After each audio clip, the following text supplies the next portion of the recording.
Thank you everybody. पहली बात तो ये कि आप सबका बहुत बहुत शुक्रिया कि आप लोग ऐसी कोविड सिचुएशन में आए और आपने ये इवेंट किया। That's really thank you very much. Thank you. तो सर थोड़ा सा ये साइड ले लो सर। एक मिनट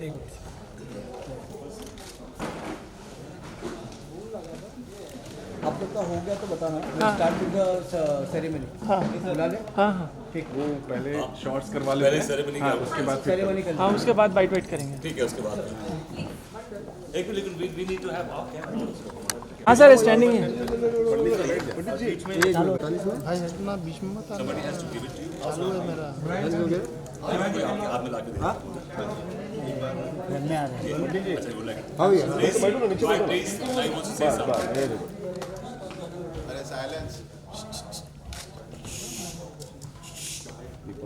नमस्कार, मैं world book of records London से संतोष शुक्ला। मेरे साथ हैं उस्मान खान जी और डॉक्टर सुचिता शुक्ला, सोनिया जी। आज गर्व की बात है कि हमारे स्टूडियो में अभी जी घर पर हैं कि सेट पर आसिफ शेख जी का नाम वर्ल्ड बुक ऑफ रिकॉर्ड में शामिल किया जा रहा है। और वर्ल्ड बुक ऑफ रिकॉर्ड एक ऐसी पत्रिका निकालती है जो 70 देशों के अंदर रिलीज़ होती है। मैं world book of record England की तरफ से member of parliament London Virendra Sharma ji, doctor Diwakar Shukla ji की तरफ से आज मुंबई में आपका सम्मान करने आया हूँ। और रिकॉर्ड सर्टिफिकेट पूरी टीम को, वो भाभी जी घर पर हैं कि पूरी समूह को मैं देने आया हूँ। और ये बड़े गर्व की बात है कि वर्ल्ड बुक ऑफ रिकॉर्ड में आज आसिफ शेख जी का नाम दर्ज हो रहा है।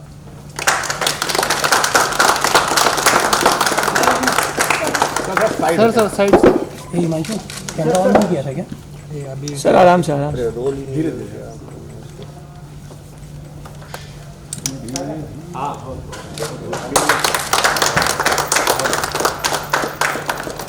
सर इस साइड से सर, यहाँ सेंटर से, यहाँ से सर आप इधर आ जाओ। हाँ सर। सर ये जो है आसिफ भाई को जो अवार्ड दिया जा रहा है, ये ख़ास करके जो भाभी जी घर पे है उसमें जो आसिफ भाई ने एक अलग बनाया है, वो कैरेक्टर जो है ना 300 कैरेक्टर्स जो प्ले किए हैं 7 साल के अंदर, तो ये अपने आप में एक बहुत बड़ा रिकॉर्ड है। और इसके लिए मैं आसिफ भाई को बहुत बहुत बधाई देता हूँ। संतोष भाई आप प्लीज़ आप इधर आइए ना। Thank you sir. सर आप एक हाथ लगे।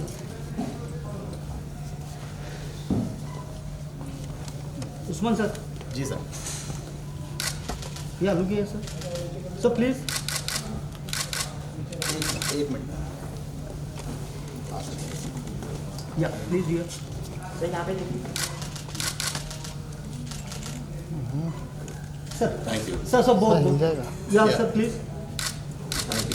सर एक minute traffic food I would like to say a few words. Thank you very much.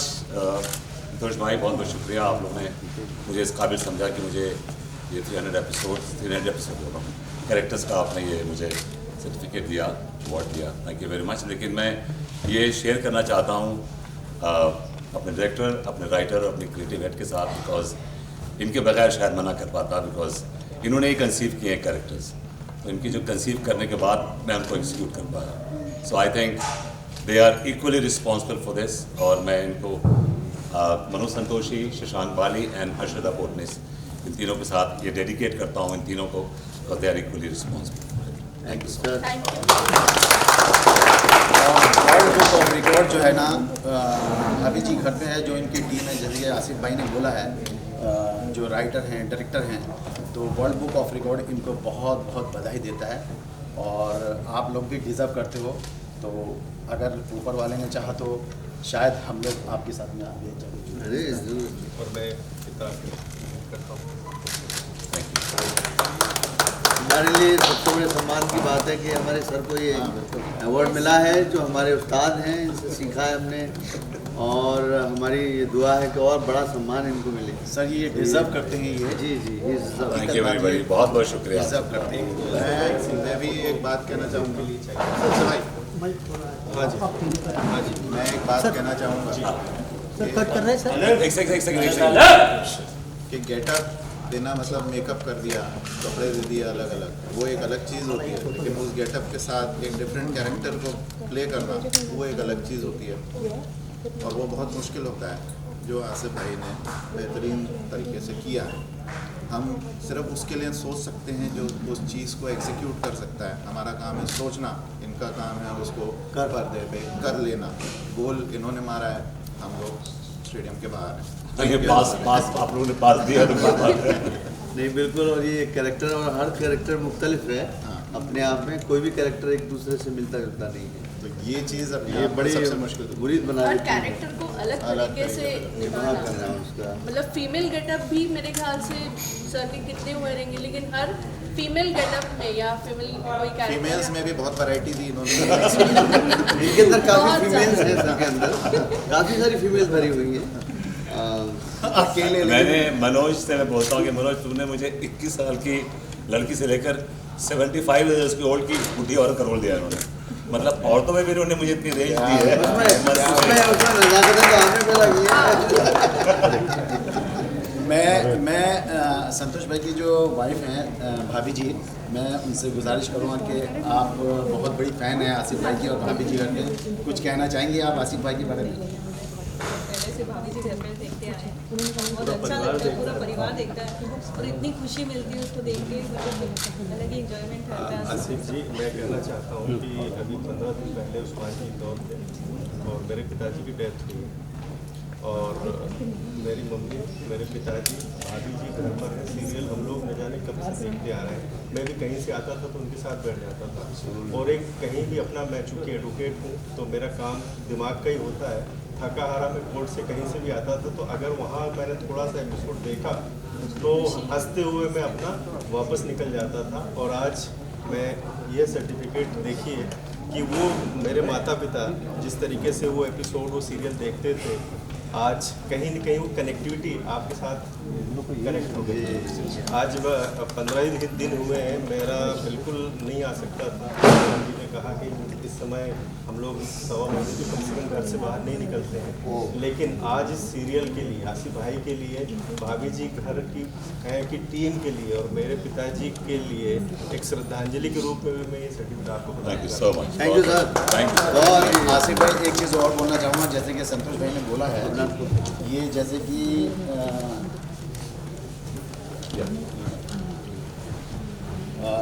कुछ ऐसी चीज़ हुई है, एक्चुअली फिल्मों वाला सीन हुआ है। हमने अभी 25 तारीख को एक इवेंट किया है इंदौर में, तो इवेंट चालू है। उदित नारायण जी और समीर अंजान जी को हम अवार्ड दे रहे हैं और न्यूज़ आई है कि संतोष जी के डैडी ऑफ है। अब सोचिए कितना क्या सिचुएशन होगी और वहाँ पर 500 आदमी का क्राउड। लेकिन संतोष भाई ने उस इवेंट को मुकम्मल किया और उसके बाद में खैर वो मुकम्मल हो गया है सब कुछ होने के बाद में, और आपसे सारी चीज़ें हो गई थी, डेट फिक्स हो गई थी। तो मैंने उनको बोला है संतोष भाई को, आपसे कुछ शेयर नहीं किया था ये चीज़, तो मैंने कहा संतोष भाई अगर आप चाहें तो डेट इंक्रीज़ कर सकते हैं। लेकिन ये प्रेरणा भी आपके बॉलीवुड से मिली है, जिसमें कई फिल्मों में आपने सो मस्ट गो ऑन का, जब 5 बजे थी प्रज्वलन हुआ, उसी दौरान ये सब चीज़ें जब हो रही थी तो या तो मैं उसको पिकअप कर देता या फिर जो लोग बाहर से आए हुए हैं पूरे हिंदुस्तान से उनको मैं आगे बढ़ाता। तो कहीं न कहीं मुझे लगा कि ख्याल आप समझ सकते हैं, उसको मैं बोल कर नहीं बता सकता, लेकिन वो प्रेरणा भी कहीं न कहीं आपके बॉलीवुड से मिली। Thank you everybody, thank you so much, बहुत बहुत शुक्रिया। Thank you sir, thank you sir, proud of you sir. हाँ मार दीजिए। अरे ये ये बस साइड सर वीडियो को थोड़ा हमारा वीडियो को देना एक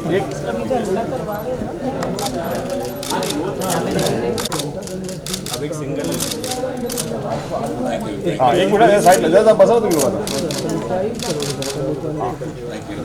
सर जरा वीडियो के लिए सर आम्हाला एक सिंगल करते सर वीडियो के लिए सर आगे चला तो चेंज कर आइए मैम आप दोनों का साइड तो अपने दोनों सही होते चलो भाई थोड़ा आपको दो एक अरे क्या बात वेरी गुड एक मिनट तू आगे क्यों जा रहा जूम नहीं तेरे पास अरे यार फिर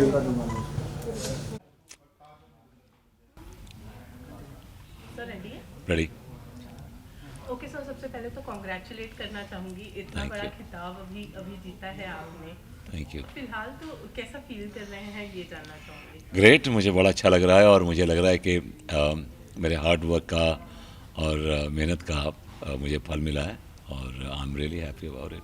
राइट, तो जब ये चीज़ आपको पता चली थी तो ऑब्वियसली आपके फैमिली के साथ में आपने शेयर किया ही होगा, तो ऑब्वियसली वो खुश तो हुए होंगे। हाँ बिल्कुल, बहुत खुश हुए एंड बिकॉज फैमिली डेफिनेटली पूरी आपकी सपोर्ट होती है आपके थिक एंड थिन में, हर अच्छे वक्त में बुरे वक्त में। और my wife has seen some very bad days of mine also, so definitely उसको बहुत खुशी हुई इस बात की कि हम सब सबका ही कंबाइंड एफर्ट होता है कि आप घर में अगर एक आदमी काम करे इसका मतलब नहीं कि वही काम कर रहा है, बिकॉज हर आदमी का अपना अपना कंट्रीब्यूशन होता है, इमोशनली, किसी का फिजिकली भी होता है, कोई आपकी मेहनत करता है आपके एरेंड्स रन करने के लिए, कोई बहुत सारी चीज़ें होती हैं इसमें। और series of people like from writer to director to creative head to producer to makeup man to hairdresser, everybody has a contribution in this thing, so I like to share my colors or whatever, I mean with everyone, जो भी मुझे इज्जत मिली है मैं सबके साथ share करना चाहूँगा वो। लेकिन इतने सारे कैरेक्टर्स आपने प्ले किए और इतना एंटरटेन किया है आपने अपने फैंस को, ऑडियंसेस को, अपनी इस पूरी जर्नी को आज जब ये हाथ में आपने सर्टिफिकेट लिया तो किस तरह से उसको इमेजिन किया या किस तरह से उसको याद किया? हाँ देखिए, that's a very very interesting question you ask. जब आप अपना करियर शुरू करते हैं तो आपको नहीं मालूम होता है कि आप किस ओर जाएंगे, कहाँ तक पहुँचेंगे, क्या कुछ अचीव कर पाएंगे ज़िंदगी में। और एक्टर की ज़िंदगी तो ख़ास तौर से बड़ी अनसर्टन होती है। तो जब मैंने अपना करियर शुरू किया था तो मेरे भी बहुत ड्रीम्स थे, बहुत सपने थे और मुझे इनिशियली फिल्में मिली हैं एज हीरोज़, मैंने कुछ 7-8 फिल्में की हैं एज हीरोज़। फिर उसके बाद देयर वाज अ लल टाइम, काम मिलना बंद हो गया और उसके बाद फिर मैंने नेगेटिव रोल्स करने शुरू किए फिल्मों में, फिर कैमियो रोल्स करने शुरू किए, फिर कैरेक्टर रोल्स करने शुरू किए। लेकिन इवेंचुअली जब मुझे लगा कि यार सिनेमा में उस तरह के रोल्स नहीं मिल रहे थे मुझे जिस तरह मैं चाहता था, तो मैंने स्विच किया टेलीविज़न की तरफ और टेलीविज़न में मुझे रोल्स भी अच्छे मिलने लगे और फिर एक कहीं ना कहीं मुझे एक जॉब सेटिस्फेक्शन होती है ना, वो मुझे टीवी ने दी कि कहीं ना कहीं मुझे लगता था कि यार मैं एज एन एक्टर तो कम से कम मुझे सेटिस्फेक्शन मिलती है। भाई कंपैरेटिवली आप सिनेमा एक्टर हैं, आप टीवी एक्टर हैं, कहीं ना कहीं वो तो आप में वो कंपैरिजन होता ही है। लेकिन इन माय केस मैंने कभी भी, हालांकि मैंने करीब 100 के ऊपर फिल्में भी की हैं और थिएटर भी मैंने बहुत किया है और टेलीविज़न भी बहुत किया है, लेकिन मैंने होता ना कि टेलीविज़न में एक एटीट्यूड रखते हैं कि नहीं यार चलता है टेलीविज़न, लेकिन मैंने उस एटीट्यूड से नहीं किया। मैंने हमेशा यही सोच के किया कि eventually God has given this opportunity, make the most of it. तो मेरी ये कोशिश रही है कि मैं कैसे अपने कैरेक्टर को जस्टिफाई कर सकूं, कैसे मैं उसको पब्लिक के सामने, ऑडियंस के सामने प्रोजेक्ट कर सकूं कि with best of my abilities. बस मेरी ये कोशिश रही, एक वेरी ऑनेस्ट एफर्ट रहा है मेरा। एक एक्टर का जो किरदार निभाना है वही उसके ज़िंदगी का हिस्सा होता है या वही उसके पार्ट होता है जॉब का, लेकिन एज यू सेड मैंने नेगेटिव रोल्स किए, फिर कॉमेडी में आना या फिर किसी भी, आपके लिए किस तरीके से मतलब कितना आसान या कितना डिफिकल्ट रहा ये तो नहीं पूछूंगी, लेकिन आपके लिए ये स्विच कैसा रहा? Which switch you're talking about? ये किरदार का जो स्विच है वो, मतलब different characters. Every time there's a new character they write, they conceive and they talk to me, I get excited because उसमें कुछ नया करने को होता है, एक नई पॉसिबिलिटीज़ होती हैं और जो एक मोनोटनी है आपकी ज़िंदगी की वो टूटती है कि कुछ अलग कर रहे हैं आप, कुछ डिफरेंट कर रहे हैं आप, और that's what keeps me going as an actor. मुझे लगता है कि एक एक्टर के लिए एक चैलेंज अगर नहीं है किसी चीज़ में, अब तो विभूति तो इतना इजी कैरेक्टर है कि it's like back of hand कि मैं इजीली कर जाता हूँ, उसमें मुझे बहुत ज़्यादा एफर्ट नहीं करने पड़ते। लेकिन जब मैं कोई नया कैरेक्टर करता हूँ तो उसमें मुझे पूरा एक नया कैरेक्टर क्रिएट करना होता है। तो वो जो नया कैरेक्टर क्रिएट करने में जो एक प्रोसेस है, वो जो मज़ा है वो एक अपने आप में एक उपलब्धि है, बिकॉज उसमें मैं अकेला ही नहीं होता हूँ, उसमें काफ़ी लोग इन्वॉल्व होते हैं, कॉन्वर्सेशंस होती हैं फ़ोन पे कि ऐसा क्यों, ऐसा ऐसा कर लेते हैं, वैसा कर लेते हैं, ये कपड़ा नहीं, ये कलर बराबर नहीं जा रहा है, ये ऐसा कलर कर लेते हैं. So every time there is a different conversation which fascinates me as an actor. कि मुझे लगता है कि I feel important all of a sudden, एक आप कैरेक्टर कर रहे हैं जो रेगुलर कैरेक्टर कर रहे हैं, लेकिन आप ऑल ऑफ अ सडन आप नया कैरेक्टर करते हैं and the focus is on you. The total focus is on you, and I enjoy that focus, and I feel responsible कि यार मुझे कैरेक्टर दिया है तो I should do it with best of my abilities. मेरी ये कोशिश रहती है. तो जैसे कि आज अवार्ड से जब आपको सम्मानित किया गया, जो सर्टिफिकेट दिया गया वो 300 अलग-अलग किरदारों के लिए दिया गया. तो मैं आपसे जानना चाहूँगी कोई ऐसा कैरेक्टर जो आपको इंस्पायर कर गया हो या एक अलग सी छाप छोड़ गया हो आपके लाइफ के लिए? देखिए, मैं जो भी कैरेक्टर करता हूँ उसमें कहीं ना कहीं तो इंस्पिरेशन होती है, तभी तो वो कैरेक्टर हो पाता है. तो बेसिकली मेरी इंस्पिरेशन है कैरेक्टर्स बिकॉज मैं उन कैरेक्टर्स को परफॉर्म करता हूँ और किसी कंसीव किए कैरेक्टर परफॉर्म करता हूँ, तो मुझे इंस्पिरेशन देनी होती है उस कैरेक्टर को, उसमें मुझे अपना एक्सटेंशन करना होता है, ना कि उस कैरेक्टर से मुझे लेना होता है. लेकिन डेफिनेटली कुछ कैरेक्टर ऐसे हैं जो मेरे बड़े करीब हैं, जो मैंने बड़ा एंजॉय किया उन कैरेक्टर्स को. उसमें से एक जो सबको बड़ा पसंद है, एक मैंने there was a guy called darling कबाड़ी वाला. It's a very funny character और बड़ी अच्छी लिंगो थी उसकी और बड़ी अच्छी बॉडी लैंग्वेज थी, बड़ी अच्छी ह्यूमर भी थी उसमें. तो वो कैरेक्टर मेरे दिमाग में आता है. फिर there was a character called Deepu Mastana, वो बड़ा अच्छा इंटरेस्टिंग कैरेक्टर था.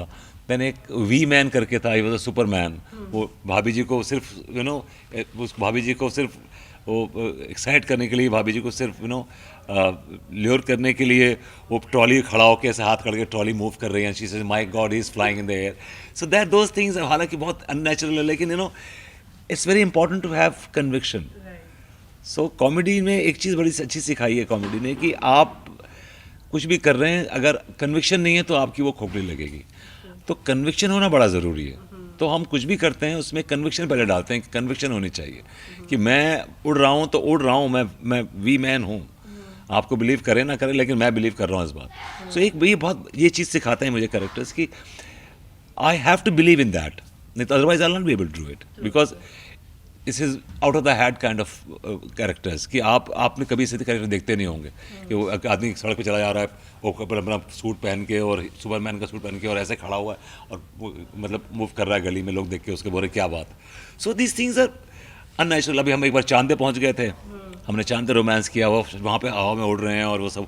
सो ये चीज़ें हमारी बेसिकली कोशिश रहती है कि हम ऑडियंस को कैसे हंसाएं, कैसे गुदगुदी करें उसको. तो कौन सी चीज़ अच्छी लगती है, कैसे. तो उसमें क्या होता है कि एक पूरा प्रोसेस होता है उसमें, और हर आदमी अपना अपना कंट्रीब्यूशन करता है. जी. भाभी जी की बात करें तो काफ़ी सक्सेस मतलब बहुत ही सक्सेस देखी है और काफ़ी लंबे समय से, और बहुत कम शोज ऐसे होते हैं जो इतने लंबे समय तक चलते हैं और ये फ्रेशनेस जो आज भी है शो का वो कायम रहता है, क्योंकि भाभी जी के ऑडियंसेस जो है वो चेंज नहीं हुए, वो लॉयल ऑडियंस है. ऑडियंसेस जो है वो इतने सालों से हैं तो वो टिके हुए हैं, कहीं से भी बोर नहीं होता उनको. That's because of comedy. तो इस चीज़ के लिए क्या कहना चाहेंगे, क्योंकि आज जो आप लोगों को सर्टिफिकेट मिला है वो पूरी टीम को ओवरऑल दिया गया है. तो इस चीज़ के बारे में क्या कहना चाहिए? देखिए, ये जो आपने बोला ना कि आज भी ऑडियंस लगी हुई है, तो बिकॉज हमारी ये कोशिश रहती है कि कॉन्स्टेंटली एक तो फटीग को फाइट करते रहते हैं. वी फाइट द फटीग कि कहीं ना कहीं एक चीज़ आप कर रहे हैं तो आप कहीं उसमें ऑटो पायलट पे तो नहीं आ गए कि जब आपने बस ये स्लीप वॉकिंग. तो ऐसा नहीं है, आप हमेशा झकझोरते रहते हैं. हमारा काम ये रहता है कि हम उसमें से जो ऐसा कहीं ऐसा दिखता है कि ऐसे महसूस होता है तो उसको पहले पकड़ते हैं कि देखो गलत जा रहा है, come back, let's do it this way. कई बार ऐसा होता है कि हम पूरे सीन कर देते हैं, देन आई रियलाइज़ कि नहीं यार, इस सीन का सुर सही नहीं है, let's do it the other way. तो पूरा सीन हम दोबारा करते हैं द अदर वे, बिकॉज कहीं ना कहीं आपको लगता है कि आपकी कन्विक्शन बड़ी इंपॉर्टेंट है, बिकॉज ऑडियंस चल रही है आपके कन्विक्शन से. अगर आपकी कन्विक्शन नहीं है उस सीन में, that means there something wrong with the scene. So definitely we try to rectify that. ये हमारी कोशिश रहती है और सबकी. वेल दिवाली का मौका है, दिवाली भी आने वाली है, आपको तो आपका तोहफा मिल गया। सही बात है, मुझे तो तोहफा मिल गया। दिवाली की प्लानिंग है, किस तरह से दिवाली मनाना? दिवाली ऑफ कोर्स इस बार तो डेफिनेटली दिवाली, लेकिन डेफिनेटली बहुत सेफ्टी के साथ मनाएंगे, लेकिन हम दिवाली मनाएंगे। और फॉर्चुनेटली मैं इसी साल शिफ्ट भी हूँ नए घर में, तो इस घर की थैंक यू, इस घर की नई पहली दिवाली है। और Diwali is my favourite festival. I love Diwali, I love lights and I love the fanfare. So hopefully इंशाल्लाह इस बार हमारी दिवाली अच्छी मने, हम सब अच्छी दिवाली मनाएं और सेफ दिवाली मनाएं, और पटाखे अवॉइड करें, मिठाई भी अवॉइड करें, हालांकि थोड़ी थोड़ी खा सकते हैं मिठाई। ओके, सो सर अब हम एक सेगमेंट खेलेंगे बचपन की याद।